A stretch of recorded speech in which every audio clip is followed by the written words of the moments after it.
হ্যাঁ, তো যেটা আমরা বলছিলাম যে ইন্টারেস্টের কথাটা, তো ইন্টারেস্টটা প্রতি বছর ওখানে ঢুকে যাবে, ঠিক আছে? প্রতিটা বছরের শেষে ওই আপনার সুকন্যা সমৃদ্ধি অ্যাকাউন্টটি ঢুকে যাবে।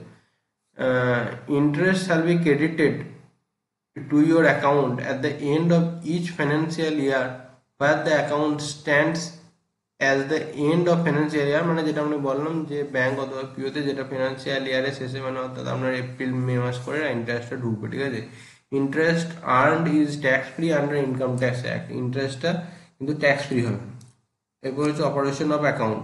Account will be operated by the guardian till the child attains এই the age of maturity, that is 18 years. আমি যেটা বললাম 18 বছরের পরে কিন্তু টাকাটার মালিক পুরোপুরি সেই গার্ল চাইল্ড হবে, এবং 18 বছরের আগে আপনি টাকাটা উঠতেও পারবেন না।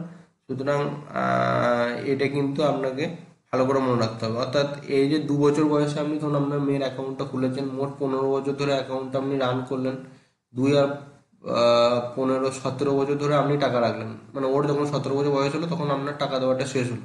এরপরে 6 বছর অ্যাকাউন্টটা লক থাকে, ঠিক আছে? তো অর্থাৎ অ্যাকাউন্টটা খোলার পর থেকে মোট 21 বছর সময় লাগে টাকাটা ম্যাচিওর হতে। এটা ভালো করে মনে রাখবেন, কিন্তু সবাই ভাবে যে 15 বছর পর, 15 বছর পর নয়, কিন্তু 15 + 6 21 বছর মোট সময় লাগবে, এবং সেটা 21 বছর মেয়ের বয়স নয়, 21 বছর হচ্ছে অ্যাকাউন্টটার বয়স, ঠিক আছে? তো আপনার মেয়ে যদি 2 বছরে খোলেন, সেই ক্ষেত্রে 21 বছর পর মানে হচ্ছে 23 ইয়ারে আপনি, আপনার মেয়ে সেই টাকাটা ম্যাচুরিটি পাবে। শর্ত সাপেক্ষে কিছুটা 18 বছর পর ওঠানো যায়, সেটা আমরা পরে বলছি। তো অ্যাকাউন্ট কিন্তু পুরো টাকার মালিকই কিন্তু আপনার মেয়ে হবে, ঠিক আছে? এখানে আপনিও কোনো টাকাটা ওঠাতে পারবেন না।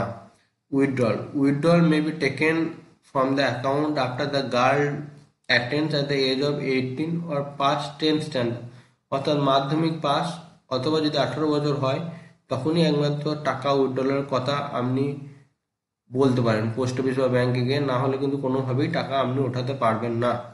Withdrawal may be taken up to 50% of the balance available at the end of preceding financial year, অর্থাৎ পূর্ববর্তী যে ফিনান্সিয়াল ইয়ার, অর্থাৎ যদি আপনার এটা 2024 সাল চলে, 2023-24 সালের ফিনান্সিয়াল ইয়ার চলছে এটা, তো এখন যদি আপনি ওটাতে যান তাহলে 2022-23 সালে যে ফিনান্সিয়াল ইয়ার ছিল, সেইখানে মোট যে ব্যালেন্স হয়েছে তার 50% ব্যালেন্স, মানে তার হাফ টাকা আপনি ওঠাতে পারেন, সুদ আসল মিলিয়ে যা হয়েছে সেটা।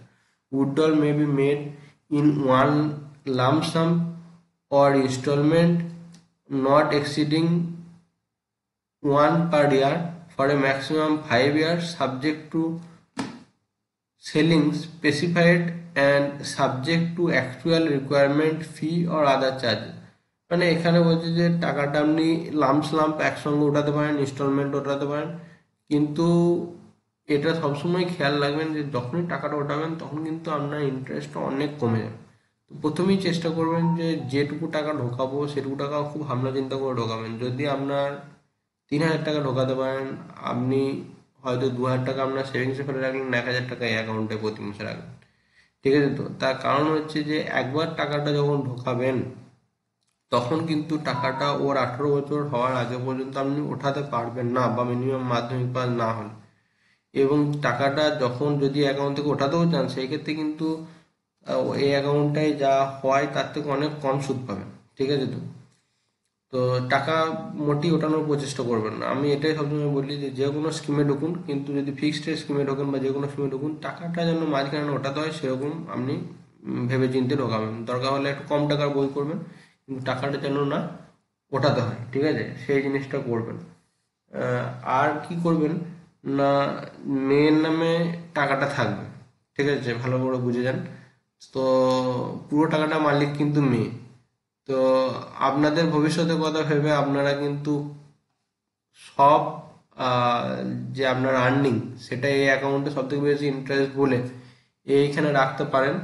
আবার যদি ভাবেন যে না, মেয়ের জন্য একটা নির্দিষ্ট পরিমাণ টাকাই থাকবে, এবং আমাদের মানে আপনাদের ধরুন যে স্বামী স্ত্রীর জন্য একটা সেভিংসের প্রয়োজন আছে, সেই জন্য কিন্তু আলাদা বই করতে পারেন যে এখানে মেয়ের জন্য একটা টাকা রাখবো, একটা সেম পরিমাণ, যে এত পার্সেন্ট আমি রাখবো, এবং বাকি টাকাটা আমি আমাদের যে বয়স্ক জীবনের জন্য সেটা রাখতে চান তো রাখতে পারেন, ঠিক আছে? এইভাবেও অনেকে কেটে রাখে, কারণ এভাবে আমাদের অফিসে অনেকজন আছে যারা বলে যে মেয়ের নামে করে টাকাটা রাখবো না, কিছুটা এদিক করে দিন কিছুটা ওদিক করে দিন, তো এইভাবেও কিন্তু টাকাটা রাখা যায়। তো নেক্সট ভিডিওতে পরের কথা